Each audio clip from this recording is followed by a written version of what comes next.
The silent feast. Have you ever woken up feeling like you haven't slept at all, trapped in a haze where reality and nightmare blend? I'm Cassie, and I lived through an ordeal that made waking up on the wrong side of the bed seem like a blessing. This is about the Dream Eaters.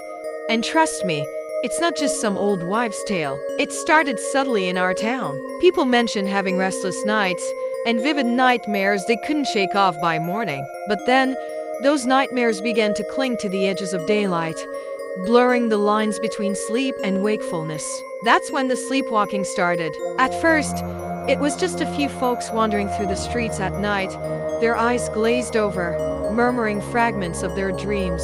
We thought it was a strange epidemic, something in the water, perhaps. But as the nights passed, the truth became harder to ignore. This was no disease. This was something other. I encountered my first dream eater one night, watching from the shadows as it hovered over my sleeping neighbor. It was a shadowy wisp of a thing, with eyes that glowed like dying embers. I watched, frozen in terror, as it seemed to suck the dream straight from her mind, leaving her tossing and turning in a silent scream. The next day, she was one of the sleepwalkers lost in a world of her own, unreachable. The Dream Eaters were feeding, and our dreams were their feast.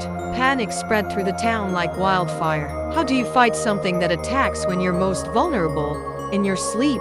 We tried everything, staying awake in shifts, setting up lights and noise to ward them off. But nothing worked. The Dream Eaters always found a way in, slipping through the cracks of consciousness. I took it upon myself to find a solution. I delved into old books, folklore, and anything I could find that mentioned these creatures. There had to be a way to stop them. What I found was both a hope and a curse. The Dream Eaters, it seemed, were ancient beings, drawn to places of deep emotional turmoil. To banish them, we had to resolve the source of that turmoil, to find peace amidst chaos. Easier said than done, but as I shared my findings, a change began to take root. We started to open, sharing our fears, our sorrows, and our hopes. Community meetings turned into therapy sessions, where grievances were aired and old wounds began to heal. It took time, and it wasn't easy, but slowly, the nights grew calmer. People reported dreams that were just dreams,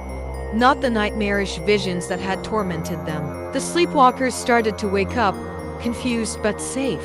The Dream Eaters, it seemed, had moved on, their food source, our collective nightmares, dwindling. We had fought back, not with weapons, but with something much more powerful: connection and understanding. Our town was changed, no longer just a collection of people living side by side, but a community united against a common unseen enemy. So, if you ever find yourself facing the dark, remember our story. Sometimes the most powerful weapon against the things that haunt us is to simply reach out, share our fears, and find strength in each other. The Dream Eaters thrive in silence, but in the light of our shared stories, they starve.